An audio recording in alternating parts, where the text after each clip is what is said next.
सरकारी राशन दुकानों पर मिलने वाले गेहूं और चावल की मात्रा में अब परिवर्तन हो गया है। अभी 60% चावल और 40% गेहूं मिल रहा था। अब 75% गेहूं और 25% चावल मिलेंगे। इस मुद्दे को एक बार पृथ्वी चक्र ने भी उठाया था, क्योंकि मध्य प्रदेश में इतने चावल नहीं खाए जाते हैं और लोग चावल लेकर मार्केट में बेच देते थे।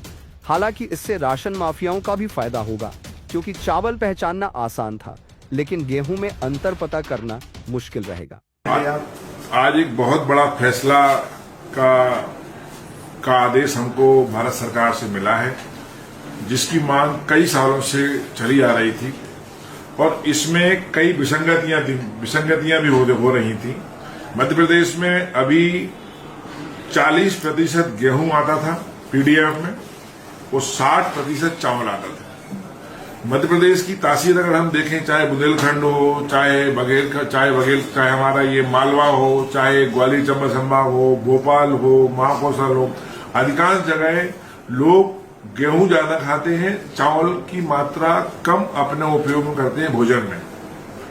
तो हमारे यहाँ गेहूं की मात्रा कम आती थी भारत सरकार से और चावल की मात्रा अधिक आती थी। इसलिए कई जगह हमने देखा, मैं गुना का प्रभारी हूं, गुना में हमने एक शिकायत आई थी कि कई जगह लोग गेहूं की अपेक्षा चावल को बेच रहे थे।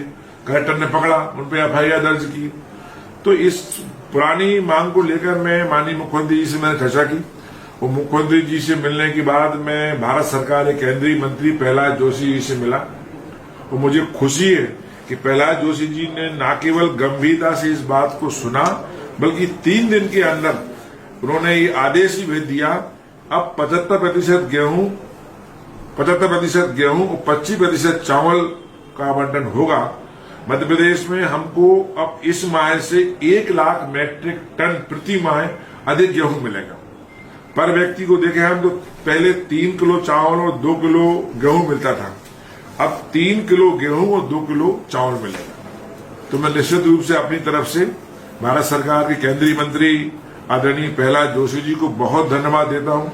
मध्य प्रदेश के मुख्यमंत्री डॉक्टर मोहन यादव जी के प्रयास से मैं ये सब सफल हो पाया और आज बड़ी खुशी की बात है। मैंने मध्य प्रदेश में कई जगह बात की, अनेक जिलों से कलेक्टर लोगों ने कहा कि अच्छा निर्णय है, इस निर्णय का स्वागत करना चाहिए। ये जो आपने रखा, ये स्वतः संज्ञान लिया कि ये लोगों की शिकायत के आधार पर? नहीं, मैं जब से मैं मध्य प्रदेश खाद्य मंत्री बना, मैं कोरोना के समय भी करीब 8-9 महीने इस विभाग का मंत्री रहा और उस समय मेरे पास कोऑपरेटिव और खाद्य दोनों थे। अब चूंकि मैं खाद्य मंत्री बना तो मैं अधिकांश जिलों का दौरा करता हूं। अधिकांश जिलों में इस बात को लोगों ने कहा कि साहब गेहूं की मात्रा बढ़ाइए, चावल की मात्रा कम कीजिए, क्योंकि इससे लोग गेहूं ज्यादा खाते हैं, मध्य प्रदेश चावल ज्यादा खाते हैं। अब छत्तीसगढ़ में जाए तो वहां की बात अलग है, वहां चावल ज्यादा खाते हैं। हम साउथ में जाए तो चावल ज्यादा खाते हैं।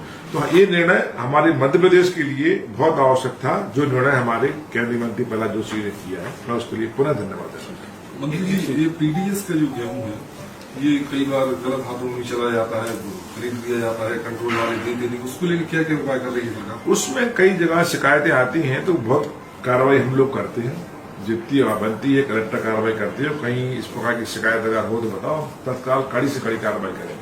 एक सवाल होता है कि जो गेहूं और चावल की क्वालिटी वो कभी आपने देखी कि किस तरीके का मिलता है, मतलब कहीं गए हो आपने, आपके संज्ञान में? नहीं, मैं कई जगह जांच भी करता हूँ, क्वालिटी अच्छी आ रही है, क्वालिटी कहीं खराबी नहीं है, अभी तक ऐसी शिकायत कहीं नहीं आई।